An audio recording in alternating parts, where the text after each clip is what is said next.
Bom dia, galerinha do oitavo ano, tudo bem com vocês? Espero que sim. Bom, a aula de hoje nós vamos de revisão. Então, pega a sua apostila, seu lápis e seu caderno e bora comigo estudar o capítulo 1 e 2 da apostila 1, tá? Para a gente relembrar um pouquinho aí a respeito do capítulo 1 e 2, a gente tem que lembrar, né, alguns termos que a gente vem aí memorizando desde o sétimo ano, tá, gente? Então, assim, a professora sempre falando os mesmos termos, né? Por quê? Porque vocês vão usar muito esses termos, tá? A gente começa ao longo dos anos a não usar mais aqueles termos mais fáceis, né? Que a gente usava antes, né? Ah, é a comidinha da planta, essas coisas. Não, agora a gente começa com os termos técnicos, ok?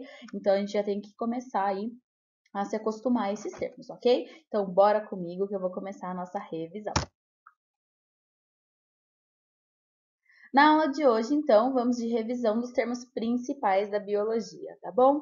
Termos esses que são as classificações, na verdade, dos seres, tá? Dependendo aí das suas características. Então, a gente começa com a classificação dos seres segundo o número de células que possuem no corpo, né? Que aí são seres unicelulares ou pluricelulares. E eu vou explicar um pouquinho sobre esses dois termos, tá? Seres unicelulares são seres aí que são formados somente por uma única célula. Beleza? Um exemplo, a ameba, por exemplo, tá bom? Seres pluricelulares, também conhecidos como seres multicelulares, são seres que são formados por muitas células, tá? Então aí nós somos pluricelulares, beleza? Bom, segunda classificação que a gente tem é referente à sua alimentação. Então, nós temos os seres autótrofos e os seres heterótrofos, ok? Seres autótrofos são seres que produzem seu próprio alimento a partir da química, tá bom? Então, eles fazem reações químicas, principalmente aí fazendo uso, no caso, o maior exemplo que a gente tem aí são das plantas, né, que fazem fotossíntese, então elas fazem uso aí do gás carbônico, da luz, né? E consegue converter isso em glicose, ok? Nós não, nós somos seres heterótrofos, porque nós nos alimentamos de coisas que a gente encontra no meio. Ai, professora, mas eu preparo meu miojo. Não, você ainda assim é heterótrofo, tá bom? Porque seres autótrofos, eles não dependem de nada senão dos elementos físicos para poder produzir seu alimento. Tá? Nós não, nós comemos outros seres, na verdade. Então, quando eu como meu bife, eu não estou comendo um pedacinho de um boi, né, que foi aí morto para alimentar, né? Eu não estou comendo uma planta, eu não estou comendo uma alface. Então, assim, eu estou comendo outro ser. Então, eu sou heterótrofo, tá bom? Independente aí a qual segmento você acabe indo, tá? Ai, professora, mas eu sou vegetariano ou eu sou vegano, então eu não sou heterótrofo? Você só não vai ser heterótrofo quando você produzir seu próprio alimento a partir da luz ou de qualquer outro elemento físico, tá? A partir do momento que você come vegetais, animais, né, as carnes, você é considerado um ser heterótrofo, ok? E a última classificação aqui em relação à sua célula e seu núcleo, beleza? Núcleo que a gente já viu também o que é, mas a gente vai rever nessa aula, tá bom? Então, se a gente tem uma célula no qual o material genético fica espalhado pela célula, eu estou falando de uma célula procarionte ou procariota, tá bom? Então, o material genético não é limitado a um lugar só, tá? Ele fica espalhado ao longo da célula. Já quando ele tem uma carioteca, né, que é a membrana nuclear, é, eu já tenho uma limitação de núcleo, né, uma delimitação, né, lembrando que a membrana nuclear se chama carioteca, e aí eu tenho material genético todo contido em um lugar só. E isso o torna uma célula eucarionte ou eucariótica, beleza? Bom, citologia e histologia, né? O que que é isso? Bom, professora, eu nunca escutei esses termos, né? O que que significa? O que vocês estudaram nesse capítulo 1 e 2 da apostila, tá? Quando a gente estuda a célula, a gente está estudando citologia. E quando a gente estuda os tecidos, a gente está estudando histologia. Não somente o corpo humano tem tecidos, tá bom? E tecido não é de roupa, gente. Tecido aí que faz a composição do nosso corpo, beleza? Mas os vegetais também têm tecidos, né? Então, mais pra frente aí, vocês vão estudar também os tecidos vegetais, ok? Que é a fisiologia e histologia vegetal, tá? Bom, vamos lá. Aqui nós temos um exemplo de célula animal, né? E as organelas principais. Para quem não lembra, tá lá na página 5 e 6, né? Tem aí uma pequena lista do que são organelas e quais são as funções das organelas, tá? Então, nós temos aí que lembrar o que são organelas, né? Organelas, então, são pequenos órgãos, tá? Que têm funções, do grego, significa órgãos mesmo, tá? Então, eles têm funções muito parecidas com os nossos órgãos. A diferença é que a célula é tão pequena que a gente não enxerga olho nu, beleza? Então, a gente tem que usar o microscópio, que é a parte do aumento, né? E a célula é a menor unidade de vida. E aí, como menor unidade de vida, todo ser vivo é formado por células, ok? Na célula animal, eu vou retomar um pouquinho das organelas, tá? Então, vamos lá. Primeira organela que a gente tem aqui, né? Membrana plasmática, que a gente já aprende lá no 7º ano, que ela tem a função de limitar a célula e também aí de controlar o que entra e sai dessa célula, beleza? Então, essa é a função principal, ela sustenta e controla a entrada e saída de substâncias da célula, beleza? Segundo aí, nós temos o citoplasma, que é a área entre a membrana plasmática e o núcleo, e ele acomoda as organelas aí dentro dessa célula, e ele também tem essa parte líquida, um material meio gelatinoso, que se chama citossol, que ele ajuda essas organelas, às vezes, a se movimentar quando necessário, tá bom? Vamos lá. Seguidos da apostila, eu tô seguindo a ordem da apostila, tá? Nós temos os ribossomos, que eles fazem inclusive menção ao ácido ribonucleico, né? Por que isso? Porque lá no nucleolo, né, lá perto do núcleo, dentro do núcleo, na verdade, nós temos uma área que só faz essa fabricação dos ribossomos para liberar no citoplasma. E os ribossomos têm uma função muito importante, que é sintetizar proteína, tá? Produzir proteína. E a proteína, ela é muito importante para poder aí auxiliar na formação de organelas novas, tá bom? Então, os ribossomos, eles têm essa função de produção, síntese de proteínas, ok? Bora lá. Próximo. Retículo endoplasmático. Aqui nós temos dois, né? Então, nós temos o retículo endoplasmático liso e o retículo endoplasmático rugoso, e cada um tem uma função diferente, beleza? Então, vamos tentar lembrar um pouquinho as funções desses retículos.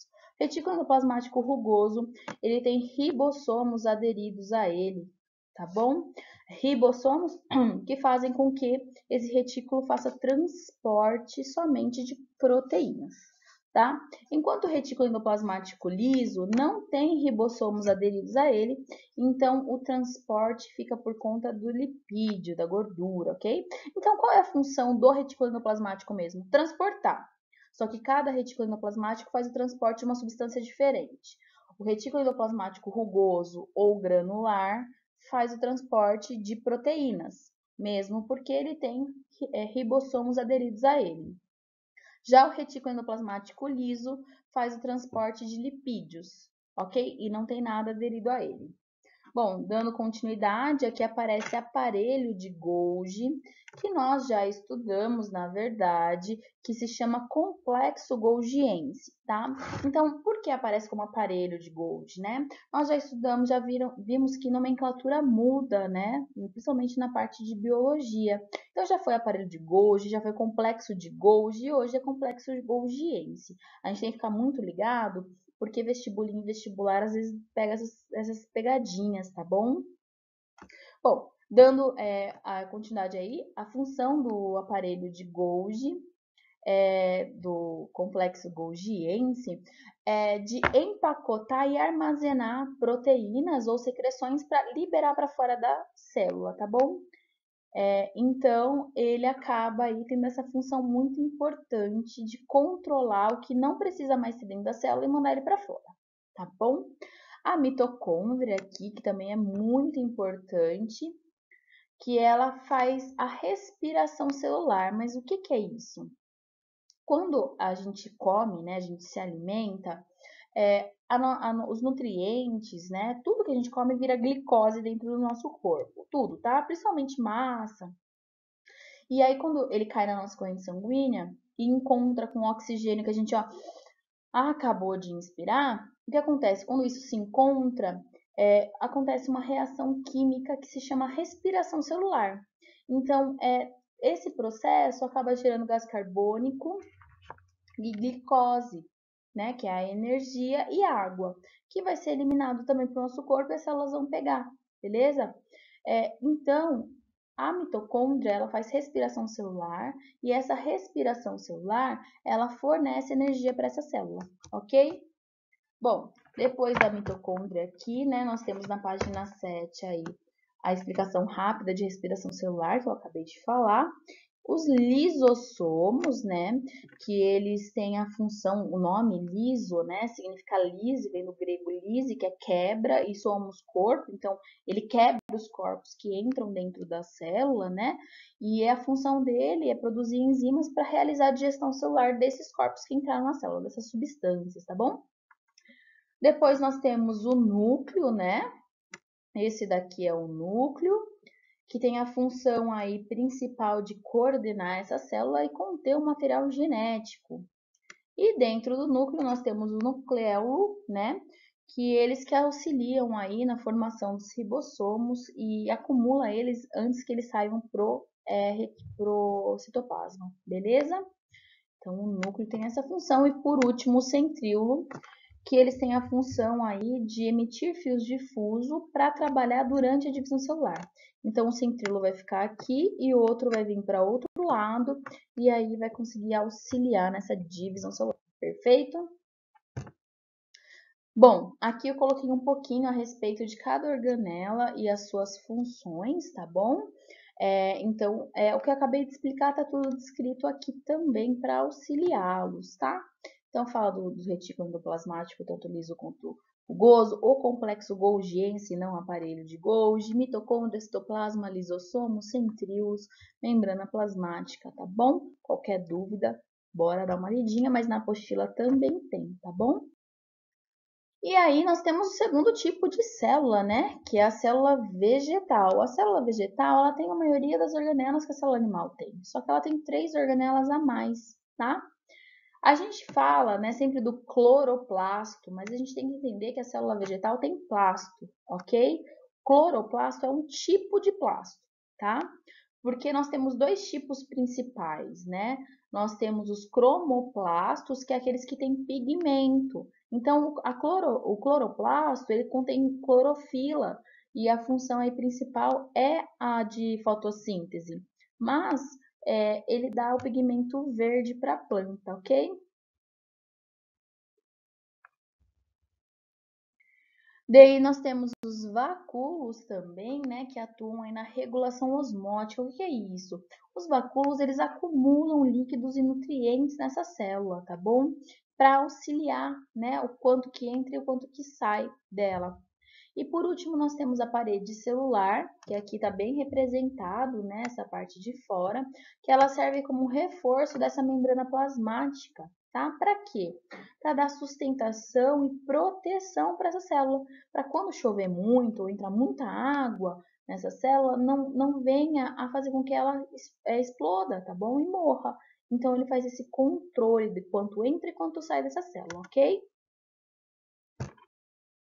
Bom, aqui, né, eu vim falar um pouquinho do que tem na página 8 da apostila, porque ele fala da célula-organismo, né? Quando ela fala da célula-organismo, ela está falando aqui que nós temos uma coisa que nós chamamos de células sexuais, ok? As células sexuais são os gametas, são aquelas células que quando se unirem vão gerar aí um descendente, beleza? O homem, a célula sexual dele é o espermatozoide, e na mulher é o óvulo. Quando o espermatozoide encontra o óvulo e os dois se unem, tá bom?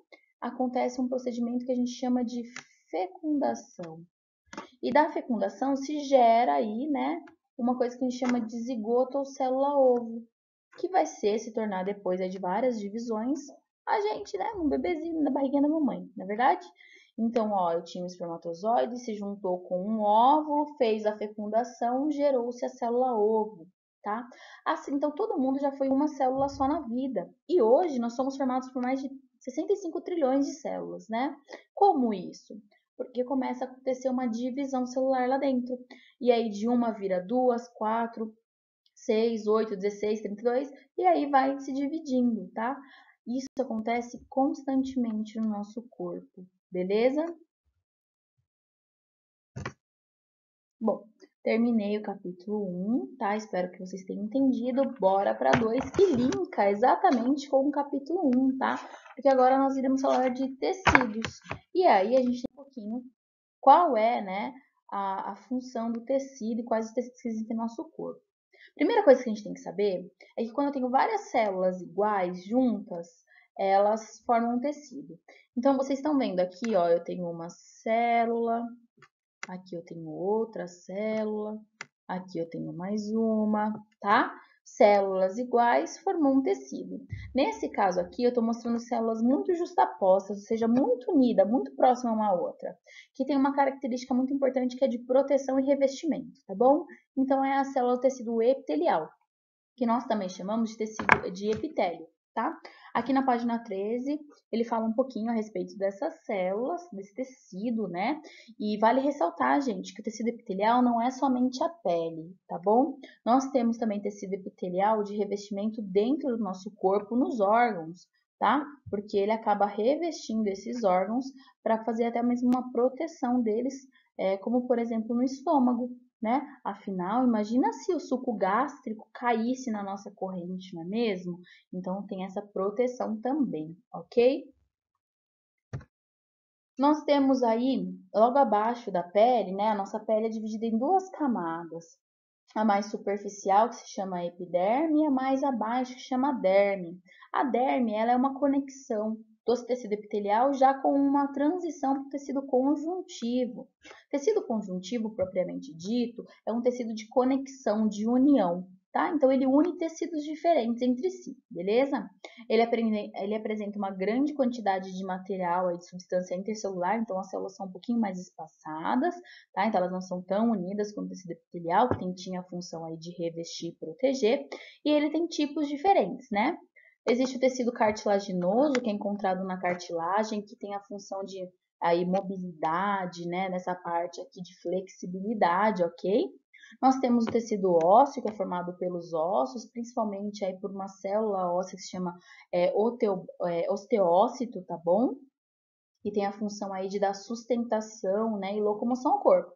Mas o tecido ósseo não tem só essa função, tá? Quando a gente for estudar esqueleto, vocês vão aprender que nós temos caixas, beleza? Que tem a caixa que é a caixa craniana e a caixa torácica. A caixa craniana e a caixa torácica, elas têm a função de proteção dos órgãos vitais, ok? Beleza? Bom, vamos para o próximo, então. Nós temos também o tecido adiposo, né? Que aí tem a função de acumular gordura, armazenar gordura, o que vai acarretar aí num isolamento térmico e numa reserva de energia, tá bom? A professora tem bastante tecido adiposo. Nós temos o tecido sanguíneo, que é formado, que forma o sangue, né? E o sangue aí, ele tem uma composição básica. Então, ela tem a parte líquida, que é o plasma, e mais 3 células que ficam dispersas nesse plasma, tá? As plaquetas, que tem a função aí de coagulação sanguínea. O que é coagulação sanguínea, né? Ai, professora, eu tava andando de bicicleta, caí e machuquei. E aí, logo depois, forma uma casquinha. Essa casquinha é o sangue coagulado, tá bom? Por quê? Porque para não ficar vazando o sangue, saindo e até mesmo para não entrar nada de fora dentro do seu corpo. Então ele vira uma proteção. O sangue era líquido, ele vai solidificar para formar essa barreira, ok? Nós temos também os leucócitos, que também são conhecidos como glóbulos brancos, e tem a função de defesa do nosso organismo, tá? E nós temos também as hemácias, que são os glóbulos vermelhos, que tem a função aí de transportar nutrientes e oxigênio, ok? E o tecido conjuntivo propriamente dito, que eu falei para vocês, nossa, super torto aqui, né? Que eu falei para vocês que tem a função principal aí de conectar outros tecidos, beleza? Bora lá pro próximo. Bom, aí na nossa página... Não, nem é na 14, gente. Na página, 17 já, nós temos o tecido muscular. O tecido muscular tem uma função muito importante de contração, o que facilita a nossa locomoção, né? Que a gente tenha movimento no corpo, beleza? É muito importante falar que a célula principal aí do tecido muscular são os miócitos e as fibras musculares. E nós temos duas principais, que é a actina e a miosina, tá? O que é fibra muscular? Eles entrelaçam entre si e fazem esse movimento, ó, contração, relaxamento, beleza? Bom, nós temos 3 tipos de tecido muscular. O tecido muscular estriado esquelético, que tem aí a função de ficar próximo ao esqueleto para poder fazer um movimento, e a sua contração é voluntária, ou seja, eu quero que minha cabeça mexa, eu quero que meu braço mexa, eu quero que minha mão mexa, tá? Eu mando acontecer. Já nós temos também o tecido estriado cardíaco, que ele aí tá no coração, né? Como o próprio nome diz, cardíaco. A contração dele é involuntária, porque você não manda seu coração bater, não fica assim, ó, bate coração 8, coração pode bater. Não, né? Mesmo porque se ficasse, gente, eu já estaria, ó, beleza? E nós temos o tecido não estriado ou tecido liso, tá? Que ele tem contração involuntária também e ele recobre a maioria dos órgãos do nosso corpo. Afinal, quando você come, você não fica assim, bora lá, esôfago, vamos lá, forte, peristaltismo, 1, 2, desce, desce, desce. Não, né? Mesmo porque também se ficasse, gente, eu acho que eu não estaria mais aqui. Beleza? Aqui eu coloquei um pouquinho as células para vocês verem o porquê do liso e estriado, tá bom? Então, estriado é porque ele tem pequenas estrias. Deixa eu colocar outra cor aqui, ó. Ele tem pequenas estrias aqui, né? Pequenas estrias, enquanto o liso, ele não tem essas estrias. A estria auxilia nessa contração, ok? E por último aí, mas não menos importante, pelo contrário, muito importante, nós temos o tecido nervoso. O tecido nervoso tem uma função muito importante de responder a estímulos que se recebe do meio. Então, vamos supor, fui lá fazer meu miojo e coloquei a mão na panela quente. A resposta imediata é tirar, não é? Isso é um estímulo também, tá? Veio a informação, opa, tá esquentando. E aí, opa, tire essa mão daí, né? Então, ela acaba captando aí o que está acontecendo no meio e dando uma resposta para isso, tá?